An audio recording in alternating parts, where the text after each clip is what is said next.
Hola amigos, me da mucho gusto saludarlos y darles la más cordial bienvenida a una emisión más de La Historia en el Lavadero, donde contamos el chisme sabrosón de la historia.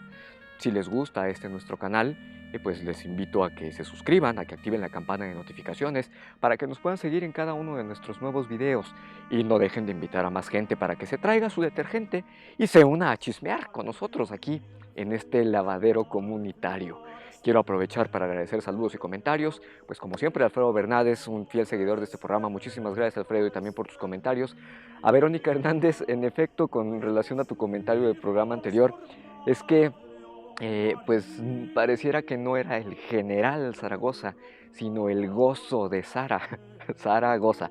Por eso hacen fiesta en Atizapán.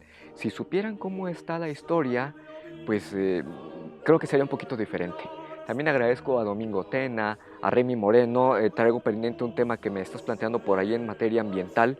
No sé si encuadrarlo en este programa o en el otro de análisis político, pero bueno, lo estamos estudiando.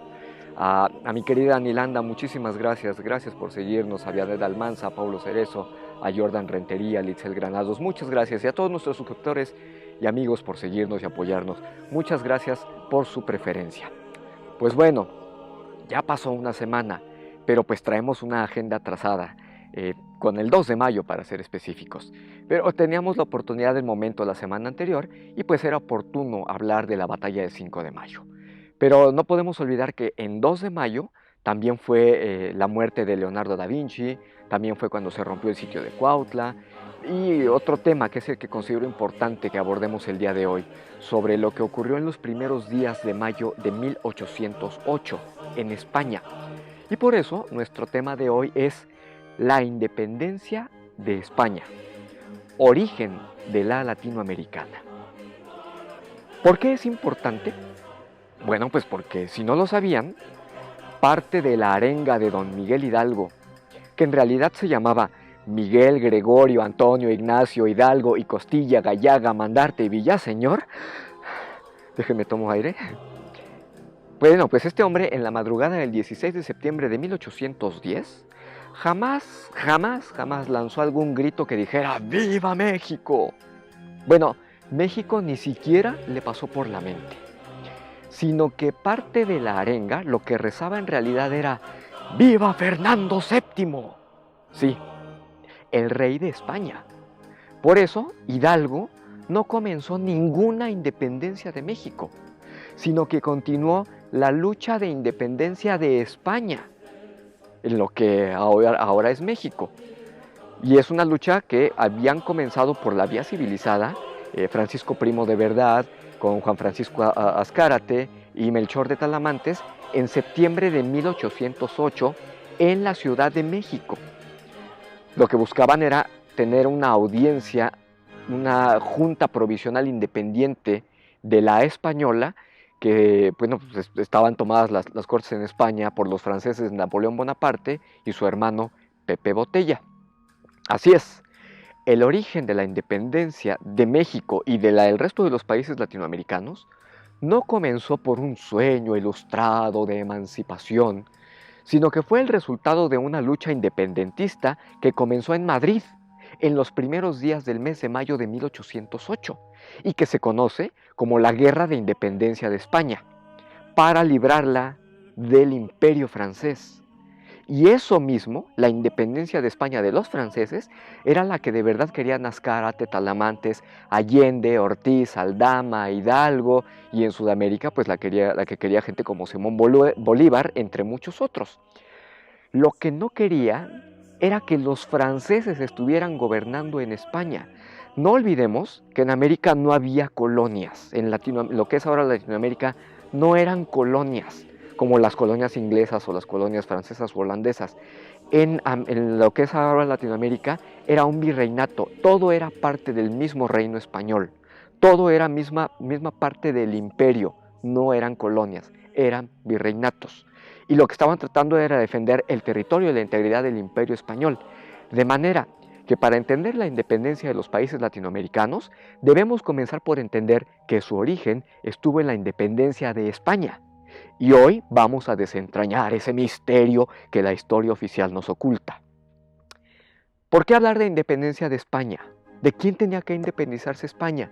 Bueno, pues esta historia se remonta a los tiempos de la Revolución Francesa, porque cuando desapareció el absolutismo francés, pues Francia transitó del absolutismo, del despotismo, al liberalismo, y naturalmente se oponía a todo lo que olía al viejo despotismo de las monarquías europeas, la española entre ellas. Sin embargo, más por pragmatismo que por convicción, España mantuvo su condición de alianza con Francia contra un rival común, Inglaterra. Y así, en 1796 se suscribió el Tratado de San Ildefonso, firmado por Manuel Godoy, y era un ministro del Imperio Español, y que solo estaba ratificando las alianzas dinásticas entre España y Francia. Pero como Francia trataba de imponer el liberalismo en toda Europa, pues España bien pudo mantenerse neutral, aprovechando la buena relación que tenía con Francia.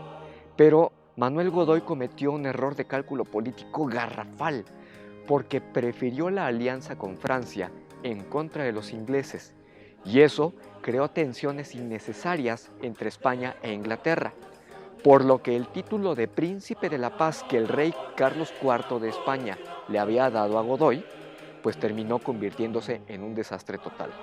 Ojo, Carlos IV de España no es el mismo que el emperador Carlos V. Carlos V, el emperador del Sacro Imperio Romano Germánico, era al mismo tiempo Carlos I de España, el primer rey con ese nombre Carlos en España, y este es Carlos IV, muchos años después.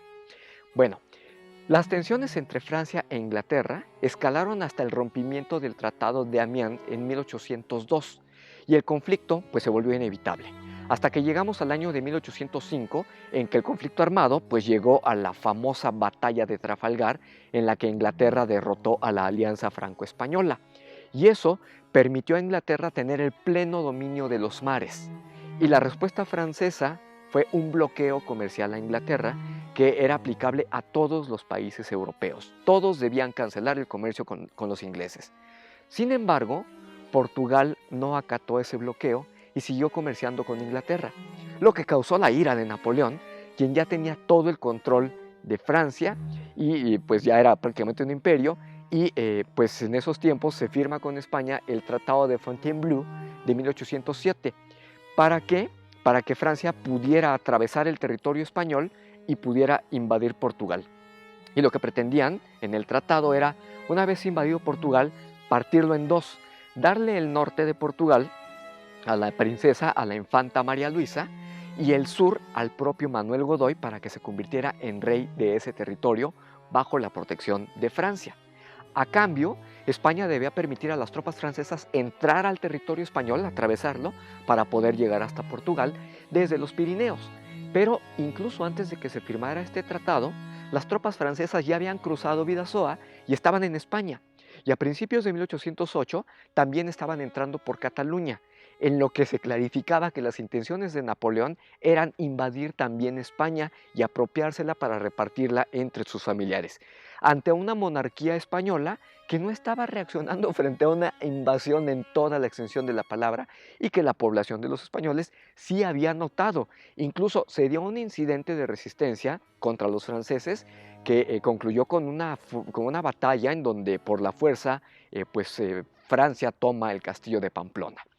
Por lo que pues hubo un gran malestar en toda España, entre la población, y este malestar llegó hasta la gente más leal al príncipe español, al príncipe Fernando, quienes iniciaron un movimiento opositor contra Manuel Godoy, mismo que estalló el 18 de marzo de ese año de 1808, con el conocido Motín de Aranjuez, que fue un levantamiento popular contra Godoy y que culminó con la destitución de Manuel Godoy, el válido príncipe de la paz. Pero como se salió todo de control en este motín ante el asombro de esta turbamulta, pues la falta de autoridad se notó en el rey, y como se vio rebasado Carlos IV, pues optó por abdicar al trono, lo que dejaba al príncipe Fernando como primero en la línea de sucesión, y entonces Fernando se convierte en rey, en Fernando VII. Sin embargo, los soldados franceses aún permanecían en España y el descontento popular aún seguía. Y este creció hasta que llegamos al 2 de mayo de 1808, cuando en Madrid estalla una revuelta contra los franceses, y así se iniciaba la Guerra de Independencia de España, lo que alteró los planes de Napoleón, quien convocó tanto a Fernando VII como a su padre, Carlos IV, en la ciudad de Bayona. Y ahí se reunieron ante Napoleón con uno de los capítulos más decepcionantes y más tristes para un imperio, porque Fernando VII y Carlos IV se pelearon entre sí frente a Napoleón, se conflictaron recriminándose la falta de liderazgo para el control de la crisis popular en España. Y ahí entonces es cuando Napoleón develó sus planes, convenciendo a ambos de abdicar para lograr la paz, en lo que se conoce como las abdicaciones de Bayona. Fernando VII y Carlos IV renunciaron al trono y dejaron abierta la puerta para que Napoleón pusiera al frente de España a su hermano José Bonaparte y se convertiría en el rey de España.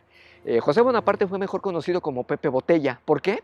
Porque su primer acto como rey de España y las Indias fue eliminar el impuesto al consumo de alcohol.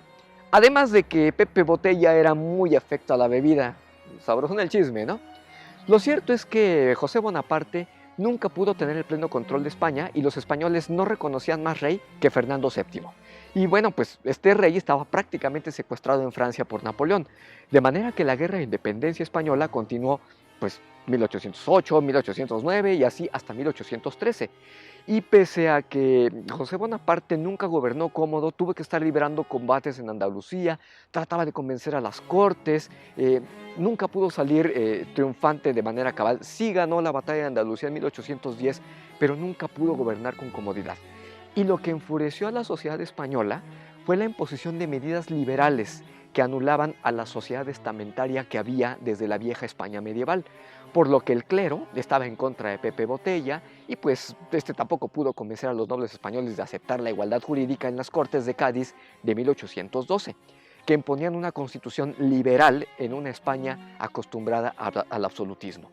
De manera que para todos los españoles, todos sus súbditos en España y en sus posesiones españolas en América, solamente reconocían a Fernando VII como legítimo rey, por lo que mientras José Bonaparte trataba de lograr los acuerdos, pues seguía enfrentando revueltas, hasta que de plano fue derrotado en la batalla de Arapiles el 22 de julio de 1812 y después en la batalla de Vitoria el 13 de junio de 1813, y se vio obligado a firmar el Tratado de Valenciennes en diciembre de 1813, por el que terminó reconociendo a Fernando VII como rey de España, sin que Napoleón pudiera ayudar, porque él ya había sido derrotado por los rusos en 1812, y siguió teniendo malas campañas militares hasta que fue derrotado definitivamente en 1815 por los ingleses en la célebre batalla de Waterloo.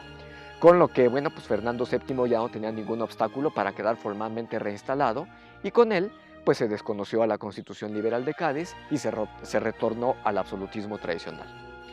Ahora bien, hasta aquí la Guerra de Independencia de España. Pero, ¿por qué resulta crucial este capítulo en la historia de España para la independencia de los países latinoamericanos? Bueno, pues porque al igual que el resto de los españoles, los habitantes de ultramar tampoco querían a José Bonaparte y a sus afrancesados, a los que en Nueva España se les llamó gachupines. Así es, los gachupines no son españoles, sino los franceses que invadieron España y tomaron el control del reino, bueno, de todo el imperio, así como unos cuantos españoles que simpatizaban con Napoleón. Digamos que Manuel Godoy era un gachupín, e incluso el rey Carlos IV terminó convertido en gachupín por haberle creído ciegamente a Napoleón. No así Fernando VII, y es aquí donde se comienza a aclarar el panorama para entender la independencia de los países latinoamericanos, porque las acciones que en 1808 hicieron en Nueva España Primo de Verdad, Talamantes y Azcárate en la Ciudad de México, no tenían la intención de independizar a México de España, sino crear una junta provisional independiente de las cortes que los franceses estaban imponiendo en España, para que se pudieran tomar decisiones locales en apoyo al rey Fernando VII desde Nueva España. Pero no todos estaban convencidos y hasta había temor, por lo que pues estos tres novohispanos de Marras terminaron encarcelados y hasta muertos. También las conspiraciones de Querétaro de 1810 respondían al rechazo de los novohispanos contra los franceses en España.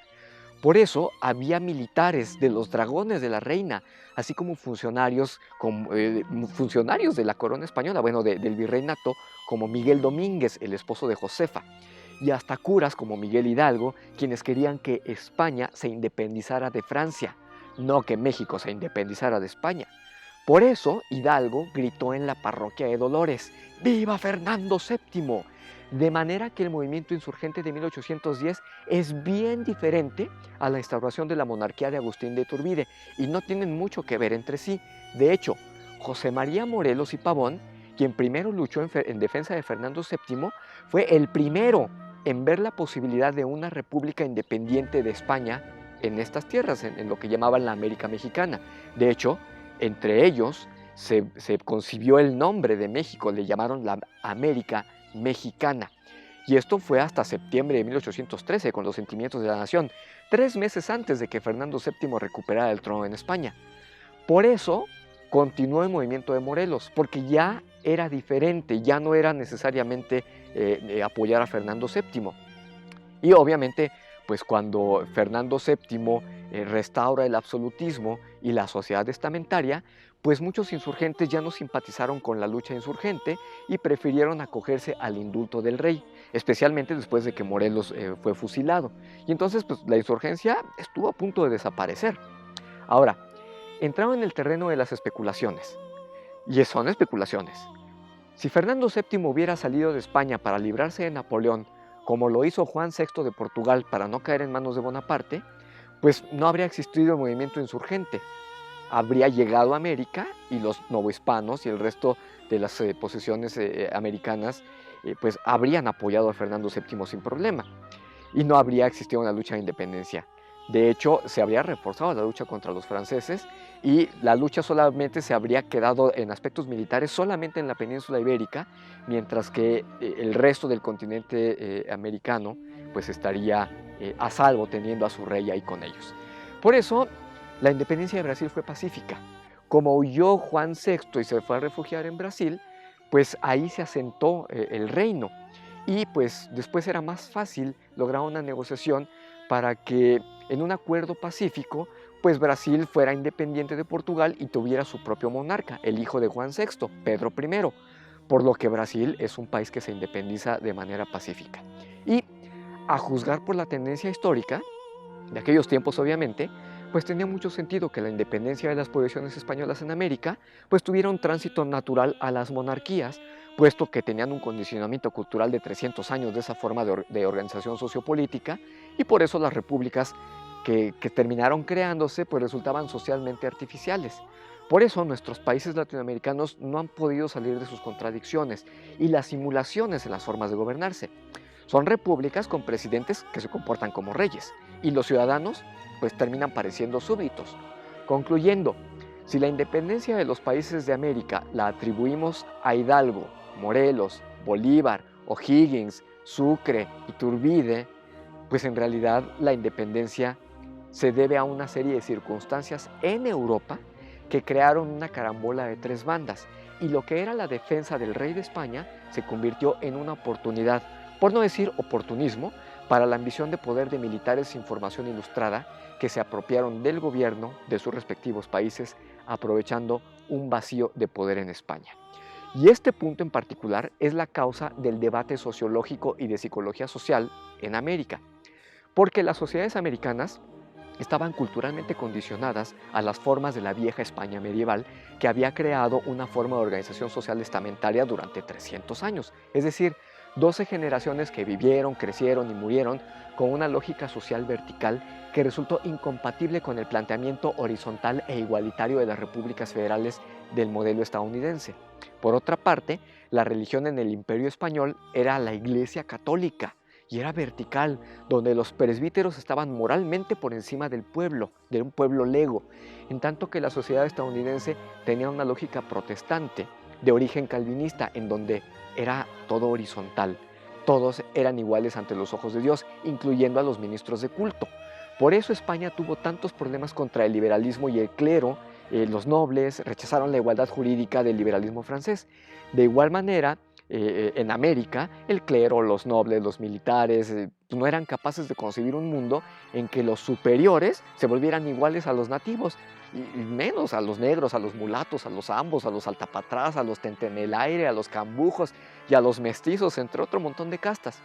Y ese problema hasta la fecha lo seguimos arrastrando con sociedades latinoamericanas clasistas y racistas, en donde el color de la piel determina las posibilidades de ascenso social.